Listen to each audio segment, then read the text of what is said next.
Hello friends, അപ്പോൾ ഇന്ന് നമുക്ക് കുറച്ച് മീൻ അധികം കിട്ടിയിട്ടുണ്ട് കേട്ടോ. അപ്പം അതിൻ്റെ കൂട്ടത്തിൽ കിട്ടിയതാണ് കേട്ടോ ഈ ഞണ്ട്. അപ്പോൾ ഈ ക്ലീൻ ചെയ്തോണ്ടിരിക്കുന്ന സാധനത്തെ നമുക്ക് വേഗം ഒന്ന് റോസ്റ്റ് ചെയ്തെടുത്താലോ. ഞണ്ടമ്മ നല്ലതുപോലെ കഴുകിയതിന് ശേഷം കേട്ടോ ഓരോന്നായിട്ട് പൊട്ടിച്ചെടുക്കുന്നത്. ഞണ്ടിന്റെ ക്ലീനിങ് കഴിഞ്ഞപ്പോഴത്തേക്ക് അതിന്റെ കൂടെ ഒരു കാര ചെമ്മീൻ കൂടി കിട്ടിയിട്ടുണ്ടായിരുന്നു. നമ്മൾ അതും കൂടി ഒന്ന് ക്ലീൻ ചെയ്ത് ബാക്കി ഈ മീനൊക്കെ അമ്മ ഒന്ന് ക്ലീൻ ചെയ്തുകൊണ്ട് വരട്ടെ. അപ്പോഴത്തേക്കും നമുക്ക് നമ്മുടെ പണി തുടങ്ങാം കേട്ടോ.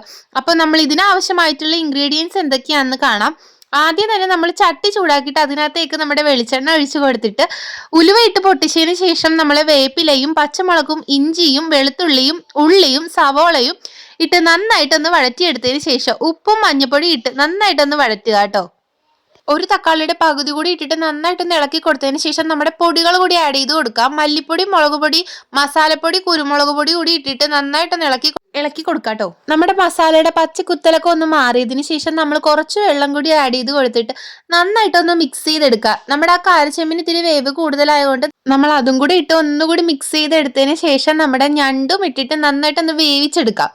വേവിച്ചെടുത്തതിന് ശേഷം അതിന്റെ പുറത്തേക്ക് കുറച്ച് കുരുമുളകും ഇട്ടിട്ട് കുറച്ച് വേപ്പിലയും തൂകി എടുത്താൽ നമ്മുടെ ഞണ്ട് റോസ്റ്റ് റെഡിയാണ്.